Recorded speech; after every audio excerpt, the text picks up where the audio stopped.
రాహు దశ అంతర్దశ నడుస్తున్న వాళ్ళంతా కూడా తక్కువ మాట్లాడండి. రాహు ఎక్కువగా గొడవలు పెట్టేటటువంటి స్వభావం ఉంటుంది ఆ గ్రహానికి. ఇవన్నీ కూడా రాహు కేతు ఇవన్నీ కూడా ఛాయా గ్రహాలు, అంటే నీడ గ్రహాలు అంటూ ఉంటారు కదా, అలా అన్నమాట. నీడలో ఉండే వంటి రెండు వ్యతిరేకమైనటువంటి గ్రహాలు ఏమిటి అంటే రాహువు కేతువు. ఇవి కొంతమందికి అనుకూలంగా కొంతమందికి ప్రతికూలంగా ఇలా వారి వారి జన్మరాశి బట్టి వారు పుట్టిన సమయము వాటి బట్టి అలా అంచనా వేస్తూ ఉంటారు.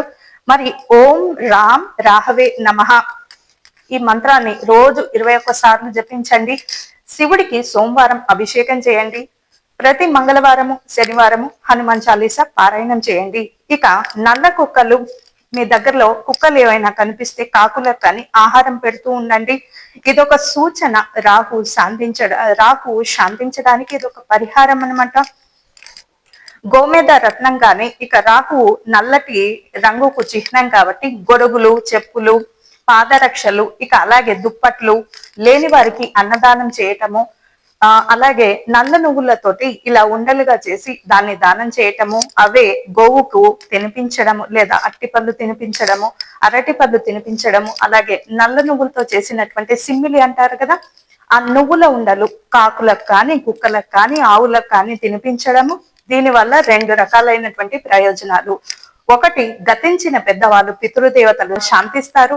రెండవది, మన గ్రహస్థితి అటు ఇటుగా కొంచెము షఫుల్ అవుతూ ఉంటే, అంటే కొంచెం తటపటాయిస్తూ ఉంటే ఇవి కాస్త తగ్గుముఖం పడుతూ ఉంటాయి సమస్యలన్నీ కూడా.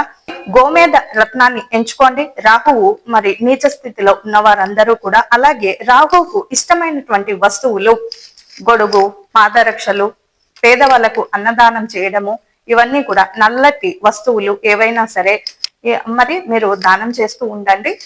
మీ దగ్గరలో ఉన్న టెంపుల్స్ లో, అంటే మీ దగ్గరలో ఉన్న గుడిలో బ్రాహ్మణులకి ఇచ్చినా పర్వాలేదు, లేదంటే కాకులకి కుక్కలకి గోవులకి ఇచ్చినా పర్వాలేదు, లేదంటే లేని వారికి అన్నదానం చేసినా పర్వాలేదు. ఎలా అయినా సరే దానం అనేది జరుగుతూ ఉండాలి. ఇది నివారణ మార్గంలో ఒక చక్కటి పరిహారం అన్నమాట, పరిష్కారము. ఆ ప్రభావం తగ్గడానికి అనైతిక వ్యసనాలు, అంటే అందరూ యాక్సెప్ట్ చేసే విధంగా లేనటువంటి వ్యసనాలు, అంటే సిగరెట్ తాగడం, గుట్కాలు తినడము, మద్యపానం చేయడము, ఇలా స్త్రీలోలత్వము, అంటే స్త్రీలతోటి ఎక్కువగా సాంగత్యం పెట్టుకోవడము, ఇలా జూదం ఆడడం, ఇవన్నీ కూడా రాహు దోషాన్ని, మరి ఇవన్నీ కూడా రాహు నీచ స్థితిలో ఉన్న వారికి జరిగేటటువంటి లక్షణాలు. ఈ ప్రభావం తగ్గించడంలో మరి ఇవన్నీ కూడా పరిహారాలు చేస్తూ ఉంటే అలా శాంతిస్తూ ఉంటాయి. చెడు వ్యసనాలకు దూరంగా ఉండాలి. రాహుదశ నీచంలో ఉన్నప్పుడు మనిషి ప్రోద్బలం, అంటే ఎవరో వెనక నుంచి తోసినట్టు చెడు వ్యసనాలకు అలవాటు అవుతూ ఉంటారు. ఇవన్నీ కూడా మరి మనసును నియంత్రించుకోవాలి. ఇలా రాహుకేతువులు నీచ స్థానంలో ఉంటే అనేక రకమైనటువంటి కష్టాలు, ఏవో తెలియని అపనిందలు, ఏదో మన ప్రమేయం లేకుండా ఏవో తెలియనటువంటి కష్టాలు, ఇవన్నీ కూడా చెడు సాంగత్యాలు, ఏవో తెలియనటువంటి సమస్యలు ఎదురవుతూ ఉంటాయి.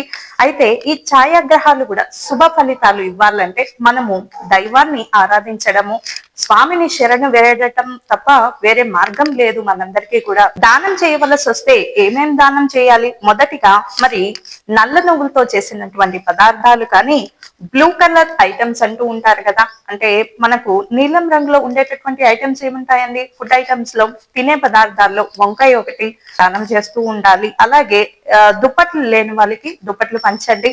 అలాగే బట్టలు లేని వారికి బట్టలు పంచండి.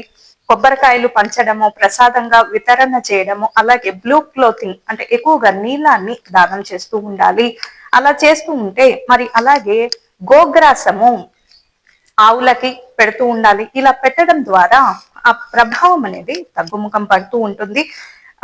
బ్లాక్ టాక్స్, అంటే మన నల్లటి పదార్థాలు కానీ లేదంటే నీలం కలర్ లో ఉండేటటువంటి ఆ ఫుడ్ ఐటమ్స్ ని గనక వాళ్లకు పెడుతూ ఉంటే రెండు రకాల ప్రయోజనాలు. ఒకటి, పితృదోషాలు ఉంటే పోతూ ఉంటాయి.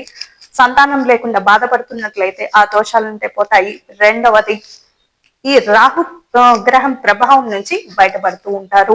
అంటే అంతా ఒకేసారి జరగటానికి లేదు, కొద్ది కొద్దిగా క్రమేపీ బయటపడుతూ ఉంటారు. ఒకసారి ప్రయత్నించి చూడండి. మీకు ఏదన్నా అంటే డౌట్ కానీ మీకు ఏదన్నా సందేహం ఉంటే కామెంట్ సెక్షన్ లో కామెంట్ చేయండి, నేను మీకు రిప్లై ఇస్తూ ఉంటాను. నేను మీ అనుపమ. లోక సమస్త సుఖినో భవంతు, సర్వేజన సుఖినో భవంతు. స్వస్తి.